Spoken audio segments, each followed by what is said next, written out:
समाधानाची बातमी. मुंबईत काही माणसं मेलेली आहेत ज्याची आज दिवसभर चर्चा आहे.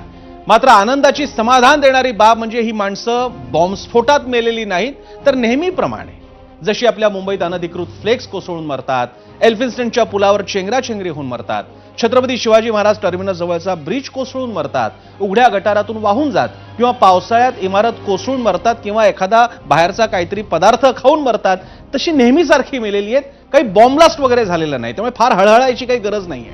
आणि अचूक सांगायचं तर कसाऱ्याहून मुंबई सीएसएमटीच्या दिशेनं जाणारी आणि छत्रपती शिवाजी महाराज टर्मिनसवरून कल्याणच्या दिशेनं जाणाऱ्या लोकल गाड्या मुंब्र्याजवळ ट्रॅकवर एका वळणाहून जात असताना, ज्या वळणाच्या ठिकाणी दोन्ही रेल्वेतलं अंतर ट्रेनमधलं अंतर अतिशय कमी असतं, तिथं हा अपघात घडला. यावेळी गर्दीनं खचाखच भरलेल्या डब्यातून 13 प्रवासी पडले, त्यातील 4 जण मृत्युमुखी पडलेत.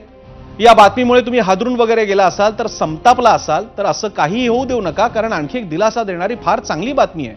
ते म्हणजे मृतांच्या नातेवाईकांना 5-5 लाख रुपये सरकार देणार आहे. त्यातला एक रिझर्व्ह पोलीस मधला जवान आहे, ज्याचं कदाचित 2 वर्षाच्या आतलंच कदाचित वर्षभराचं पॅकेजच 5 लाखापेक्षा जास्त असेल. एक आयटी इंजिनियर मुलगा आहे ज्याचं पॅकेज 5 लाखाच्या वरती असेल, पण तरी सुद्धा 5-5 लाख रुपये मिळाले. लॉटरी लागलेली आहे त्यांच्या कुटुंबियांना. आनंद साजरा करण्यासारखी गोष्ट आहे. 5 लाख रुपये मिळाले ही आनंदाची गोष्ट नाही का? ती आनंद देणारी गोष्ट आहे की मृतकांच्या नातेवाईकांना 5 लाख रुपये, जे आजकाल कुणाचंही गरीब अगदी कम्यान म्हणजे एखाद्या ठिकाणी डिलिव्हरी बॉय असल्याचं सुद्धा कदाचित 2-1 वर्षाच्या आतलं पॅकेजच असेल, त्यांना 5 लाख रुपये मिळणार आहेत. फार मोठी गोष्ट आहे. लॉटरीच लागली म्हणायचं.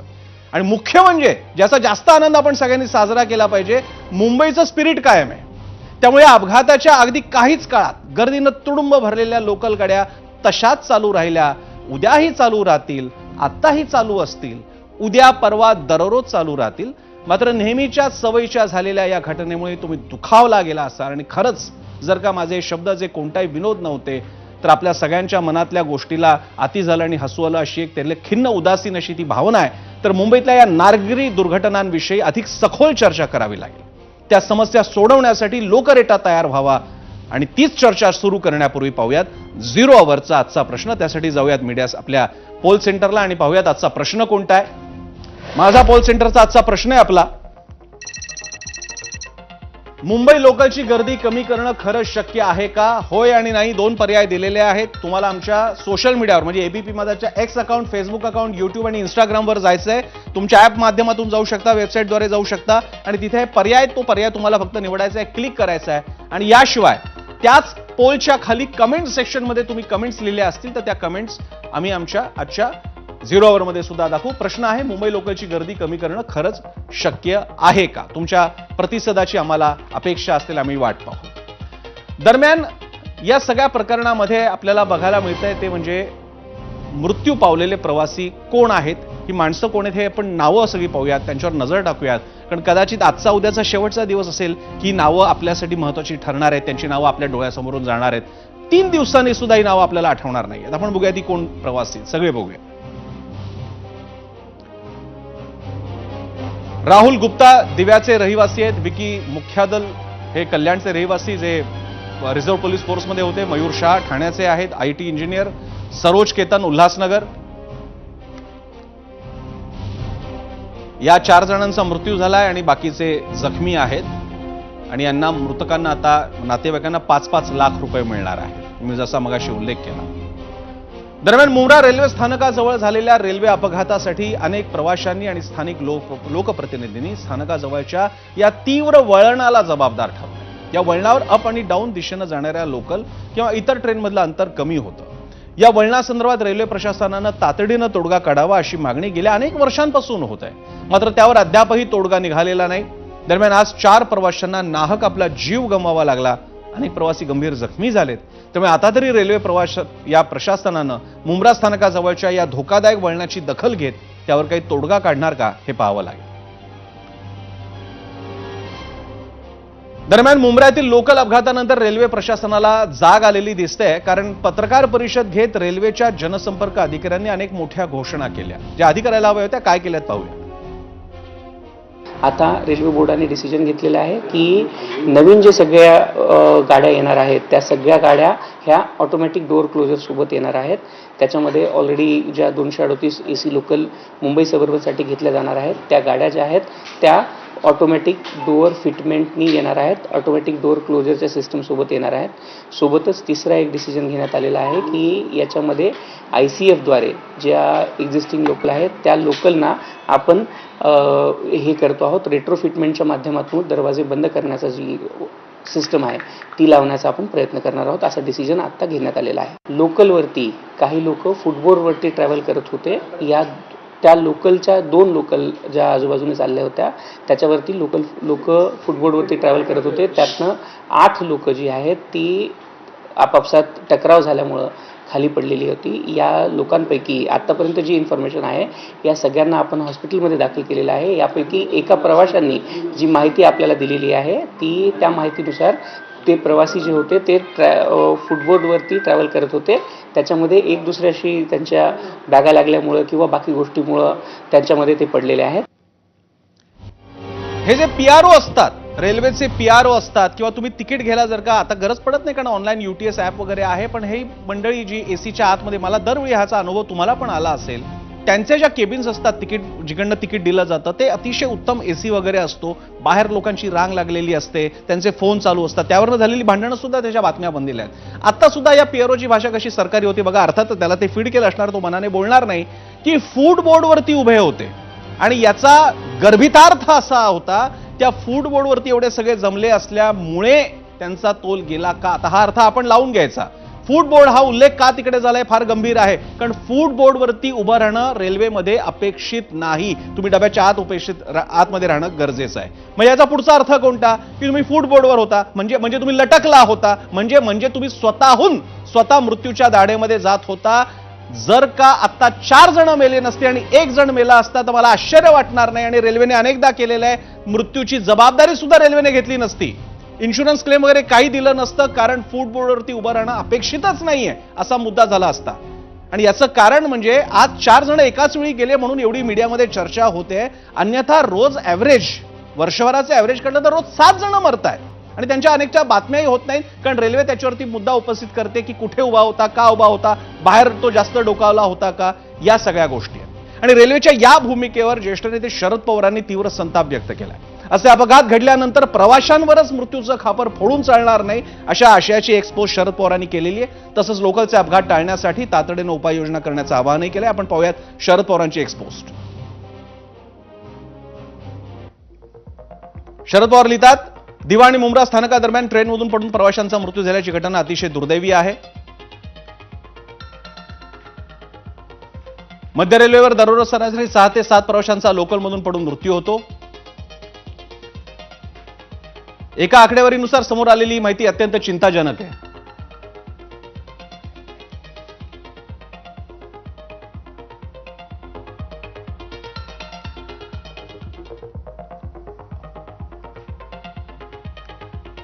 तर लोकल ट्रेन्समधली वाढती गर्दी यांचं मुख्य कारण असल्याचं सर्वज्ञात आहे. त्यामुळे प्रवाशांवरती बिलं फाडू नका. तरी असे अपघात घडल्यानंतर प्रवाशांवरच त्यांच्या मृत्यूचं खापर फोडून चालणार नाही. केंद्रीय रेल्वे प्रशासनानं या दुर्दैवी घटनेची गांभीर्यानं दखल घ्यायला हवी.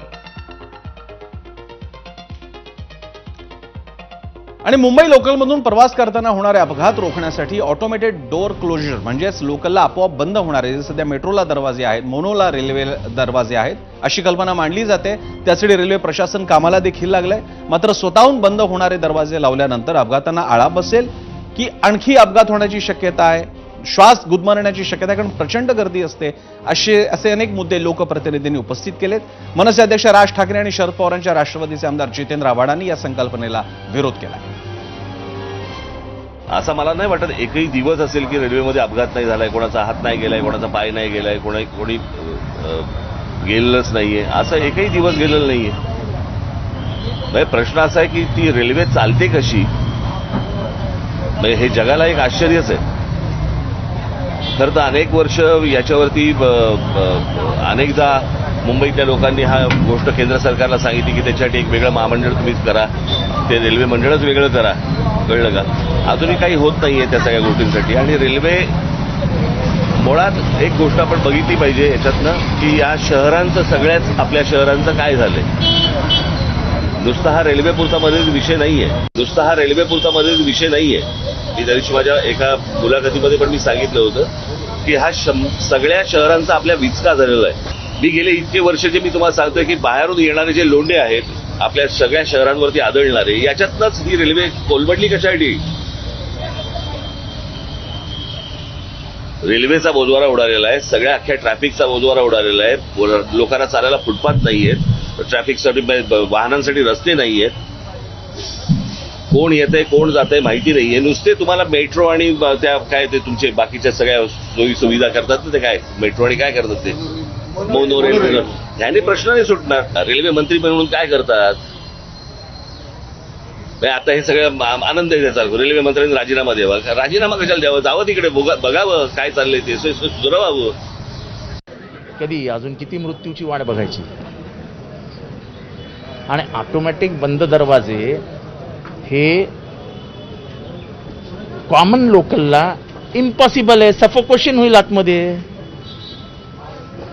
अहो श्वास तर घ्यायला हवा तर आली पाहिजे. उगाच काहीतरी एक अपघात झाल्यानंतर हा काहीतरी विनोदी भाष्य करायचं की आम्ही रेल्वे म्हणजे दरवाजे बंद करण्याचा आमचा मानस आहे. दरवाजे कसे बंद होणार? दरवाजा बंद झाला तर श्वास कसा घेणार आतमधला माणूस?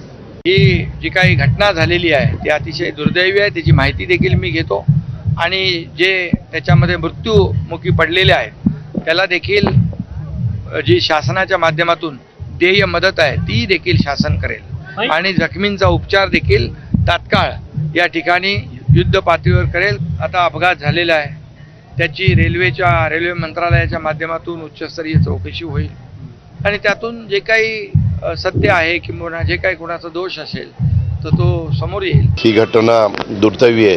मी पण वैष्णवी साहेबांशी संपर्क साधणार आहे, कारण तुमच्याशी बोलून गेल्यानंतर माझे विभागीय आयुक्त कार्यालयामध्ये एक बैठक आहे, तिथनंच मी त्यांच्याशी संपर्क साधण्याचा प्रयत्न करणार आहे. आपल्या मुंबईकरांचा किंवा लोकलमधनं प्रवास करणाऱ्या नागरिकांचा हा जीव सुरक्षित राहील अशा पद्धतीनं ती पावलं ही निश्चितपणे उचलावीच लागणार आहे. एवढा गंभीर विषय असताना वस्तुतः कुणीही त्याचं राजकारण न करता आणि काही वेगळं संवेदनशील बोलता येत नसेल तर किमान गप्प बसणं अपेक्षित आहे. मात्र काही राजकारण्यांना धर्माचं राजकारण कुठे आणावं कुठे आणू नये याचा अजिबात गंध नसतो. समाजवादी पार्टीचे आमदार अबू आझमी हे असंच एक व्यक्तिमत्व. मुंब्रा इथं अपघात झाल्यावर ते घटनास्थळी आले होते तेव्हा माध्यमांशी बोलताना गायी म्हशी बकऱ्या जेव्हा जास्त प्रमाणात गाडीमधून घेऊन जातात तेव्हा हिंदुत्ववादी संघटनांना त्रास होतो, मग रेल्वेतून क्षमतेपेक्षा जास्त लोक प्रवास करतात. याबद्दल राष्ट्रीय स्वयंसेवक संघ का बोलत नाहीत असं आझमी परळले. लोगों को जाना है, बेचारों को किसी तरह पहुंचना है, लटक के जा रहे हैं, जानवरों की तरह जा रहे हैं. मैं सरकार से कहना चाहता हूं, अगर गाय और बैल और भैंस जाते हैं ट्रक के अंदर तो इतनी चिंता है कि उसको रोक करके चेक किया जाता है कि इसमें 9 बैल जाना चाहिए तो 9 से 10 कैसे चला गया, 5 भैंस जाना है तो 6 भैंस कैसे हो गई. जानवरों की इतनी चिंता. और मुंबई में ट्रेनों में लोग जो है किस तरह से जा रहे हैं इसकी चिंता नहीं है. इसमें कहाँ गए ये जितने जो सांप्रदायिक पार्टियों के लोग हैं, जो वो लोग किधर गए? किधर आरएसएस के लोग? उनको इंसान की जिंदगी दिखती नहीं है. अबू आझमी यांची मनोवृत्ती नेमकी येते कुठून, त्याची मुळं कुठे आहेत? अनेकदा प्रश्न पडतो की अशा वेळेला अशा काहीतरी विषय बोलून, विशेषतः नुकतीच बकरीद झालेली असताना तुमची भाषा कशी असली पाहिजे, तुमच्या भावना कशा असल्या पाहिजेत, यामुळे सामाजिक द्वेष कसा वाढतो त्याची उदाहरणं जर का जिवंत उदाहरण पाहायचं असेल तर आताच आहे अबू आझमींचं वक्तव्य. दरम्यान ट्रेन मधले अपघात ही काही नवीन गोष्ट नाही. मगाशी म्हटल्याप्रमाणे आज 4 एकाच दिवशी गेले, त्यामुळे मीडियाचं अटेन्शन असलं तरी सुद्धा ट्रेनच्या अपघातांचा जर का इतिहास पाहिला तर कदाचित भारत पाकिस्तान युद्धांमध्ये मारले गेले नसतील, एवढ्या प्रमाणातले नागरी लोक किंवा कोणत्या युद्धात मारले गेले नसतील इतके आपल्या ट्रेन ऍक्सिडेंटमध्ये माणसं मरतात. ग्राफिक्सद्वारे पाहूयात आकडेवारी काय सांगते.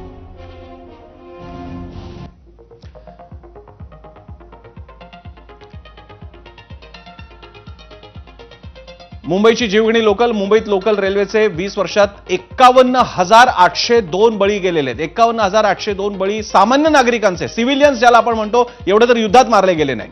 2005 ते जुलै 2024 पर्यंत 51,802 प्रवाशांचा बळी गेला. मुंबईत लोकल ट्रेनच्या सरासरी 7 प्रवाशांचा रोज मृत्यू होतो. सरासरी जर का काढली तर 7 जण रोज मरतायत. मध्य रेल्वेवर 2009 ते 2024 दरम्यान 29,321 जणांचा मृत्यू झालेला आहे. मध्य रेल्वेवर कल्याण, ठाणे, वसई आणि बोरिवलीत सर्वाधिक मृत्यूंची नोंद होते. ही ती ठिकाणं आहेत जिथे सर्वाधिक गर्दी ट्रेनमध्ये येते. पश्चिम रेल्वेवर 1394 फेऱ्यात 35 लाख प्रवाशांचा प्रवास होतो. मध्य रेल्वेवर 1810 फेऱ्यात 40 लाख प्रवाशांचा प्रवास होतो. मध्य रेल्वेवरती प्रचंड ताण आहे. आणि या सगळ्या मुद्द्यांमुळेच गेल्या कित्येक वर्षांपासून मुंबई महानगर परिसराची प्राथमिक वाहतूक संस्था ही रेल्वेच राहिलेली आहे. कल्याण डोंबिवली असो, वसई विरार असो, कामोठे पनवेल असो, तिथून मुंबई शहरात येणारे 99% लोक लोकलनेच येतात. त्यांच्यापैकी कुणालाच एसी बस किंवा कार परवडत नाही असं अजिबात नाहीये. पण वाहतूक कोंडीच इतकी असते की लोकल सोयीची पडते.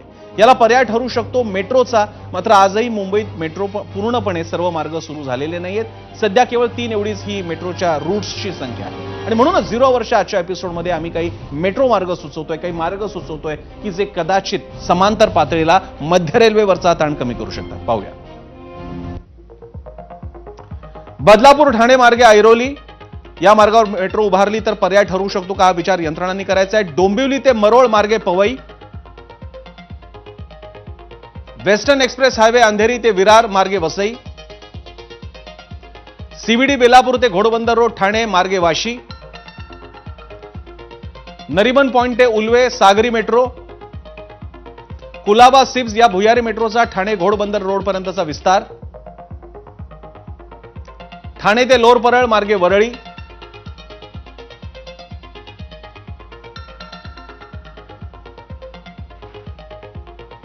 तर याशिवाय सुद्धा अनेक मार्ग असू शकतात. मग त्याच्यामध्ये अगदी दीर्घकालीन मार्ग सुद्धा असू शकतात. तुम्ही नोकरीच्या वेळा बदला, 3-4 शिफ्ट्समध्ये कामं सुरू करा, ऑफिसेसचं विकेंद्रीकरण करा. सध्या सगळं साऊथ बॉम्बेमध्ये आहे, मुंबईमध्ये आहे, तर ते बदलू शकता. अनेक वर्क फ्रॉम होमचा मुद्दा आहे, असेही मुद्दे येऊ शकतात. या सगळ्यांचा विचार करावा लागेल. उदाहरणार्थ अगदी क्रांतिकारी निर्णय म्हणजे सगळ्यांच्या सुट्ट्या ज्या आपल्या रविवारच्या आहेत त्या आपल्याला कंठी ब्रिटिशांची सवय होती, तर त्या बदलता येतील का? बदलत्या सुट्ट्या साप्ताहिक